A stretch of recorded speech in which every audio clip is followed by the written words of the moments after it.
Hey everyone, welcome back to my new horror story time. And आज third day है and मैं third story लेकर आया हूँ आप सबके लिए। एंड ट्राई करूँगा कि 10 दिन में 10 स्टोरीज आप सबके लिए लेकर आऊँ। काफ़ी मेहनत लग रही है यार, एडिटिंग में भी, शूट करने में भी।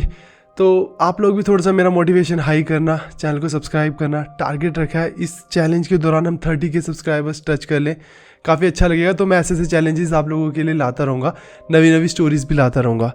एंड आज की जो स्टोरी है वो बहुत ही ना ऐसी स्टोरी है कि जिसको सुनने के बाद आपका ना इंसानियत से विश्वास उठ जाएगा कि ऐसे ऐसे लोग भी हैं जो जलन, ईर्ष्या, इन चीज़ों के बेसिस पर कितना गिर सकते हैं और वो क्या क्या कर सकते हैं। तो सबसे एक रिक्वेस्ट है, स्टोरी को एंड तक ज़रूर सुनना।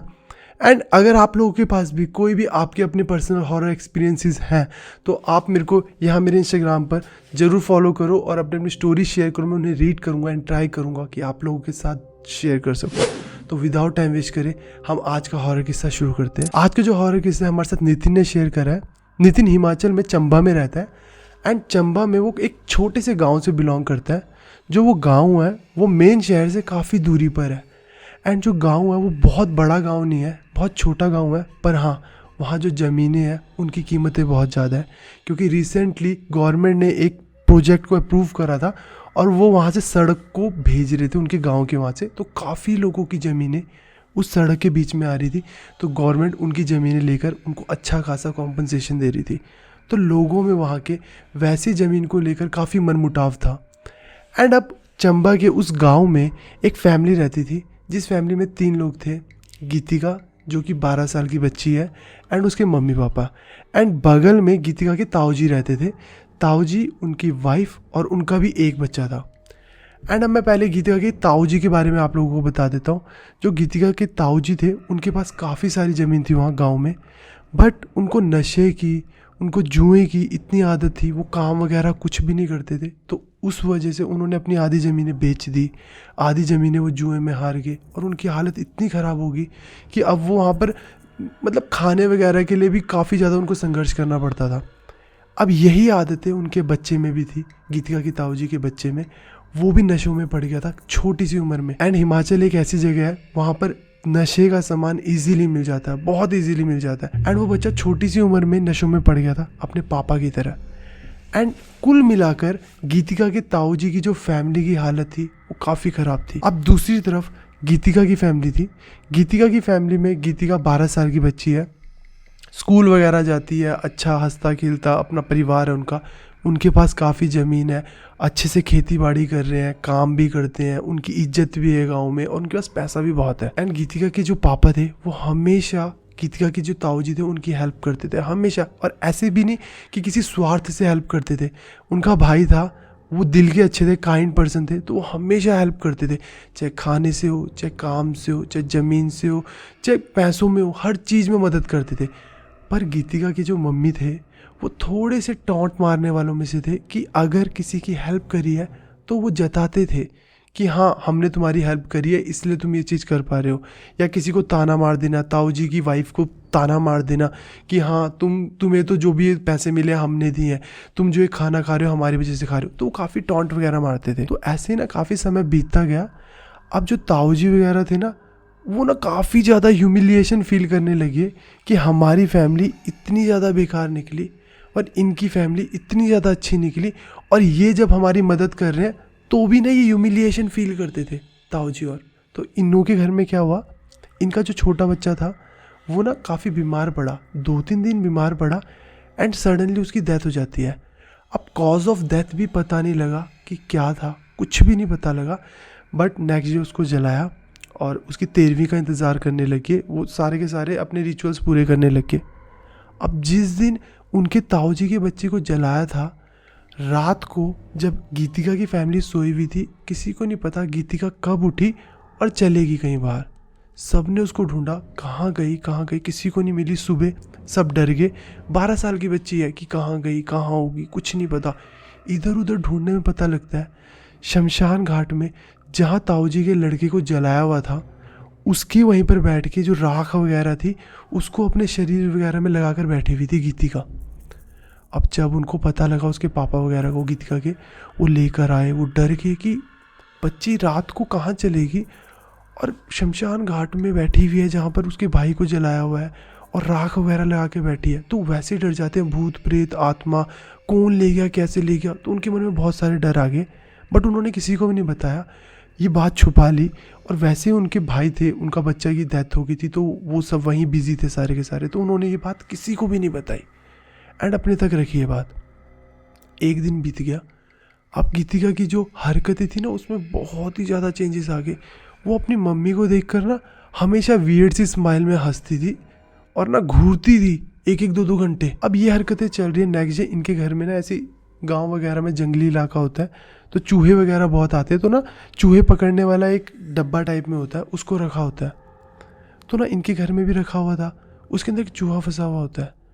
अब बाद में ये देखते हैं दोपहर में कि जो चूहा है उसको गीतिका खा रही है और इसकी मम्मी देखती है, चीखती है, उल्टी मार देती है, गीतिका के पापा को बुला के लेकर आती है।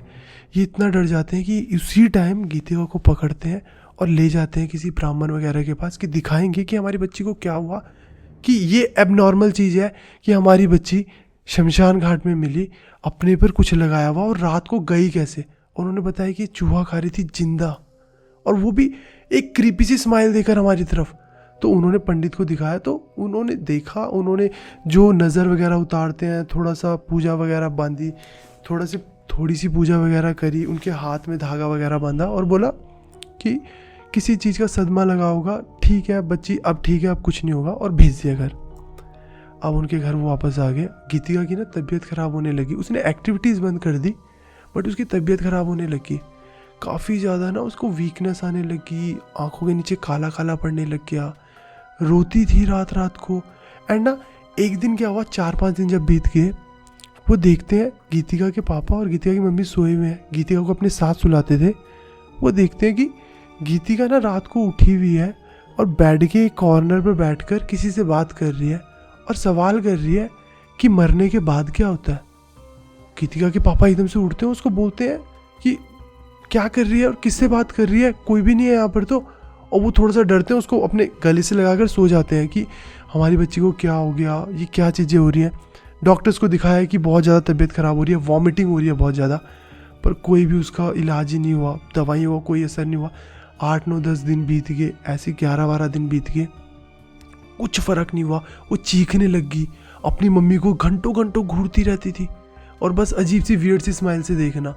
तबीयत ख़राब हो रही है, वॉमिटिंग कर रही है, और जिस टाइम पे वॉमिटिंग वगैरह नहीं हो रही, बैठी हुई है, अपने पेरेंट्स को घूर रही है एक वियर्ड स्माइल के साथ। तो सब बहुत डर गए। ऐसे 13-14 दिन बीत गए। जो उनके ताऊजी का लड़का था उसकी 13वीं वगैरह भी होगी। 13वीं करते ही उसके ताऊजी अपने घर पर लॉक लगाकर वहाँ से चले गए, अपने हमेशा के लिए वो घर छोड़कर चले गए। अब 14-15 दिन बीते। इन्होंने ना किसी तांत्रिक को दिखाया, किसी के सजेशन पे, कि आप दिखाओ, शायद से इसके ऊपर किसी ने टोना वगैरह ना कराओ।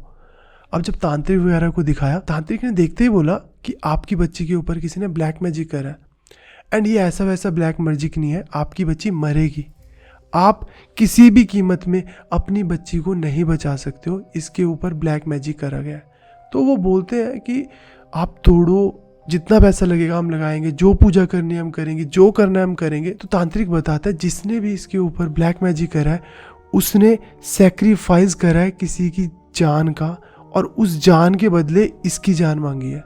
मतलब किसी को बलि दी है, किसी की बलि दी है, किसी की जान की, मतलब किसी को सेक्रीफाइस कर दिया है जस्ट बिकॉज कि ये लड़की मरेगी। एंड कोई मरा है और वो ब्लैक मैजिक हुआ है तो ये हर कीमत पे मरेगी, कोई भी ऐसी कीमत नहीं है जो इसकी ज़िंदगी बचा सकती है। तो काफ़ी जगह उन्होंने पता करा, बहुत जगह पता करा उन्होंने। गीतिका की तबीयत खराब होती जा रही थी दिन प्रतिदिन। फिर उसके बाद उनको एक ऐसे विद्वान मिलते हैं, वो उनको बोलते हैं कि आप चिंता मत करो, आपकी बच्ची ठीक हो जाएगी।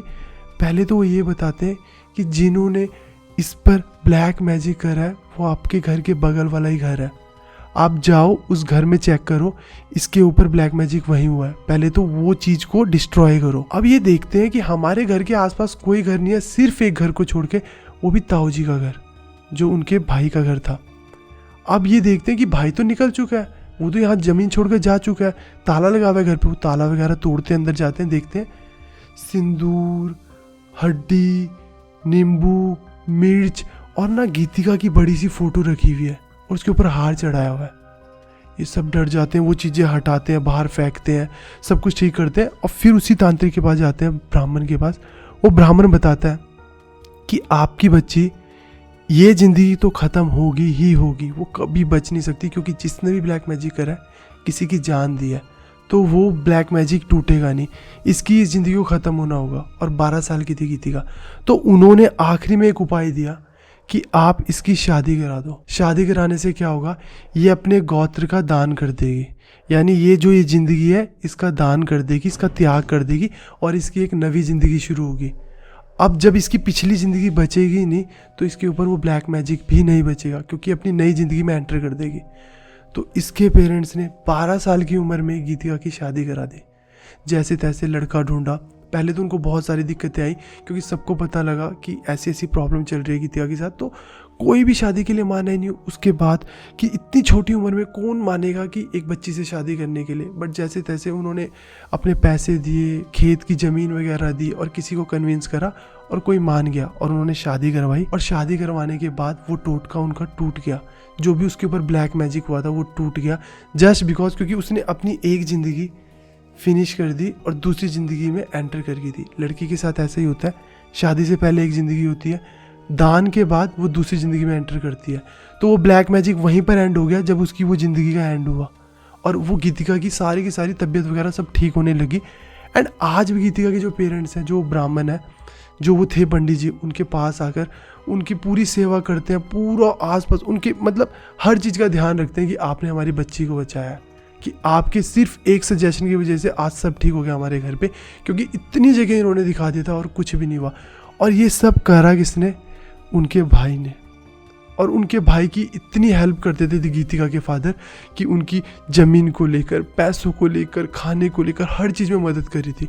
बट उनको इतनी ज़्यादा जेलसी होगी कि हमारे बच्चा, हमारा परिवार सब खराब निकला, और इनका परिवार सब सही निकला, और इनके पास ज़मीन, इज्जत, शौहरत सब है, तो उन्होंने अपने बच्चे की जान दे दी। तो अब सब ये कहते हैं कि जब सब ब्राह्मण, सब पंडित वगैरह ने ये बताया कि जो भी ब्लैक मैजिक हुआ था, किसी की जान देकर, बलि देकर मैजिक हुआ था, तो इसका मतलब जो बच्चा मरा था उनका, उसको उन्हीं ने मारा था। तो अब ऐसा कहते हैं। अब वो ट्रू है या ट्रू नहीं है ऐसा कुछ भी नहीं पता, बट जो भी ये ब्राह्मण तांत्रिक वगैरह ने कहा था कि किसी की जान देने के बाद वो मैजिक हुआ है, तो जान तो सिर्फ और सिर्फ उनके बच्चे की गई थी। उनके बच्चे की डेथ होते ही वो वहाँ से निकल गए थे, और उनके ही घर में गीतिका की फ़ोटो के ऊपर हार और वो सारा ब्लैक मैजिक का सामान मिला था। तो उसके बाद जो ताऊजी वगैरह थे वो कभी कांटेक्ट में नहीं आए, वो कभी उस गांव में भी मुड़कर नहीं आए, और वो घर उनका पूरा बंद पड़ा है। एंड इनकी फैमिली अब बिल्कुल ठीक है। अब जहाँ इन्होंने रिश्ता करा था उनको बोला था कि जब हमारी लड़की बालिग हो जाएगी तो हम आपके घर पे उसको भेज देंगे। एंड गीतिका अब बिल्कुल फिट एंड फाइन है, बिल्कुल जैसे नॉर्मल थी वैसे ही नॉर्मल होगी। बट आप लोगों का क्या ओपिनियन है इस किस्से को लेकर, कि कोई जलन, ईर्ष्या इस चक्कर में इस लेवल तक गिर जाएगा कि 11-12 साल की लड़की को ब्लैक मैजिक करा है कि वो मर जाए, इस कदर का ब्लैक मैजिक? तो आप लोगों के क्या ओपिनियन है कमेंट सेक्शन में ज़रूर शेयर करना। एंड अगर आप लोगों के पास भी कोई भी ऐसे हॉरर एक्सपीरियंसेस हैं जो आपके गांव में, आपके एरिया में आप लोगों के साथ हुए हैं, मेरा इंस्टाग्राम हैंडल ये रहा, या मुझे फॉलो करो, या अपनी स्टोरीज़ भेजो, मैं उन्हें रीड करूँगा एंड ट्राई करूँगा कि सबके साथ शेयर करूँ। एंड 10 डे 10 स्टोरीज चैलेंज है, तो चैनल को सब्सक्राइब करना, मुझे मोटिवेट रखना। मोटिवेट रहूँगा तो ज़्यादा से ज़्यादा काम कर पाऊँगा। तो आज की स्टोरी के लिए बस इतना ही, एंड मिलते हैं नेक्स्ट स्टोरी में। तब तक के लिए बाय बाय, टेक केयर।